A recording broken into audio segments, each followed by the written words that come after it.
उर्वरित निवडणुकांसाठी जर त्यांनी लिस्ट दिली तर हा कट ऑफ डेट जी आहे ती वाढून 15 ऑक्टोबर होईल का?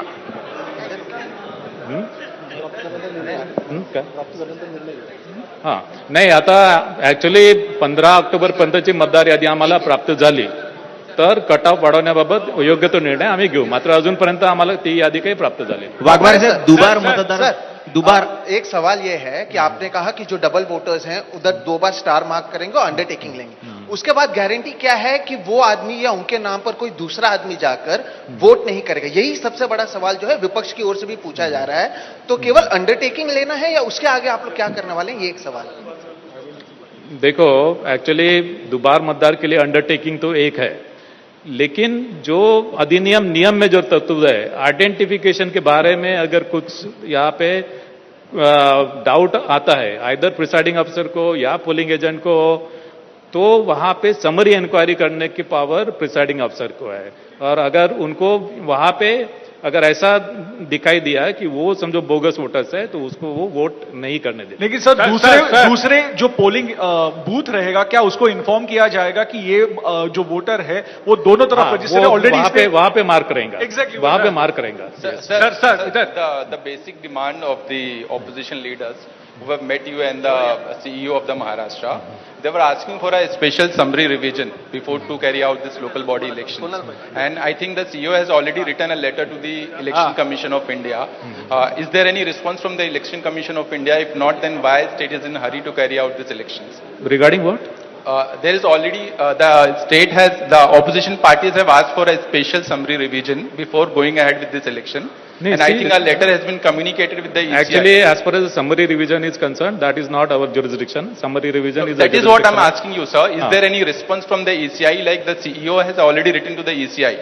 And this is what the opposition was demanding. No, actually, hold no the communication. election till the time this, No communication by ECI about either summary revision or intensive revision to us. Sir, Waghmare साहेब, election programme till आपने election programme 10 दिसंबर तक announce किया है. Municipal corporation के चुनाव कब होंगे और 31 जनवरी के अंदर आप ले पाएंगे, ये आप कॉन्फिडेंट है क्या? 31 जनवरी के अंदर हमको सब इलेक्शन लेना है माननीय supreme court K order say. All elections has to be conducted by 31st January under any circumstances. Waghmare साहेब, बरेच मतदार वाघमारे साहेब इकडे वाघमारे साहेब स्ट्रेट. वाघमारे साहेब, बरेच मतदार असे असतात ज्यांची यादीमध्ये नावं नसतात.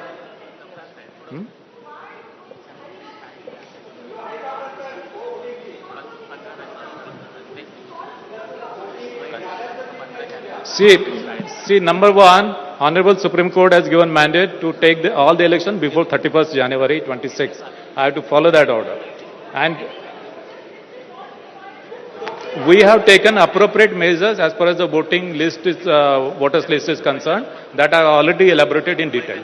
आपण दुबार स्थानिक स्वराज्य संस्थांच्या निवडणुका वाघमारे साहेब, आपण दुबार मतदारांसंदर्भात बरेच काही बोललात.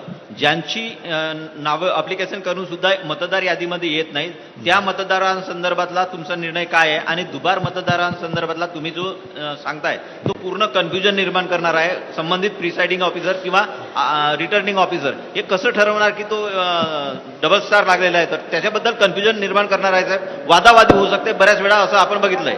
याची एकंदरीतच जबाबदारी तय करायला पाहिजे. जिथे संभाव्य दुबार मतदार आहेत तिथे डबल स्टार आहेत आणि ते मतदार यादीमध्ये ती नोंद आहे. याशिवाय ज्यावेळेस तो मतदार ऍक्च्युली पोलिंग स्टेशन इंडिकेट करेल ती सुद्धा नोंद त्याच्यामध्ये घेण्यात येईल. आणि त्याच्यामध्ये इतर ठिकाणी त्याचं नाव जिथे जिथे येते त्यावेळेस तो कुठल्या मतदान केंद्रामध्ये आणि कुठल्या पार्टमध्ये तो मतदान करणार आहे हे सुद्धा इंडिकेट केलं जाईल. त्याच्यामुळे त्यांनी एका मतदान केंद्रामध्ये ऑप्शन जर दिला तर दुसऱ्या मतदान केंद्रामध्ये तिथल्या ज्या working copy of electoral roll राहील त्याच्यामध्ये ती नोंद राहील की हा वोटर जो आहे या मतदान केंद्रामध्ये वोट करणार. सर, तुम्ही म्हणताय की संभाव्य लास्ट टू क्वेश्चन तुम्ही म्हणताय की संभाव्य मतदारांचं आम्ही क्रॉस चेक करतोय, पण संभाव्य तुम्ही कशाच्या आधारावर ठरवत आहात? आणि विरोधकांनी जी यादी दिली ऑलरेडी मी सांगितलेलं आहे की राज्य निवडणूक आयोगाने ऍक्च्युली आमच्याकडे एक टूल आहे त्या टूलच्या आधारे आम्ही संभाव्य दुबार मतदार ऑलरेडी मतदार यादीमध्ये मार्क झालेले आहे, त्याला स्टार स्टार आम्ही त्याला मार्क आणि हेच टूल तुम्ही कॉर्पोरेशन इलेक्शनसाठी सुद्धा वापरणार आहात का? त्याच्यासाठी झेडपीसाठी पण वापरणार आहात? सर्व स्थानिक स्वराज्य संस्थांसाठी सेम टूल वापरणार आहे. वाघमारे साहेब शेवटचा प्रश्न. सर माझा एक प्रश्न आहे. दुबार तिबार हे जे खाली बसा, खाली बसा. काय सांगू?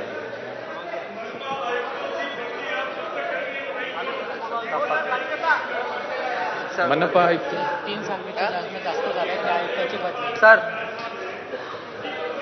जिथे मनपा आयुक्त 3 वर्षापेक्षा जास्त झालेले आहे ते ऍक्च्युली त्यांची बदली करण्याचा ऑलरेडी मुख्य सचिव महोदयांना आम्ही कळवलेलं आहे. जर झाली नसेल तर will take up that issue. Waghmare साहेब एक शेवटचा प्रश्न घेतो. ओके, प्रश्न असा आहे सर, वाघमारे साहेब,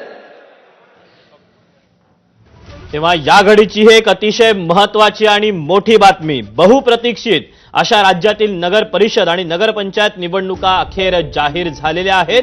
यासाठी आता मतदान होणार आहे 2 डिसेंबरला, तर मतमोजणी होणार आहे 3 डिसेंबरला. राज्यामध्ये 246 नगर परिषदा आणि 42 नगरपंचायतींकरता या सगळ्या निवडणुका पार पडणार आहेत. आणि याकरता आता अर्ज दाखल करण्यासाठी तारीख असणार आहे 10 नोव्हेंबर ते 17 नोव्हेंबर. 18 नोव्हेंबरला छाननी होईल आणि त्यानंतर माघार अपील जिथे नसेल तिथे 21 नोव्हेंबर ही तारीख असणार आहे. तर जिथे अपील आहे तिथे 25 नोव्हेंबरची तारीख देण्यात आलेली आहे. तर चिन्हाचं वाटप हे 26 नोव्हेंबरला होणार आहे. त्यामुळे लोकशाहीचा हा मोठा उत्सव पुन्हा एकदा आपल्याला पाहायला मिळणार आहे. याशिवाय एक नवीन ॲप देखील राज्य निवडणूक आयोगानं आणलेला आहे, ज्यामध्ये मतदार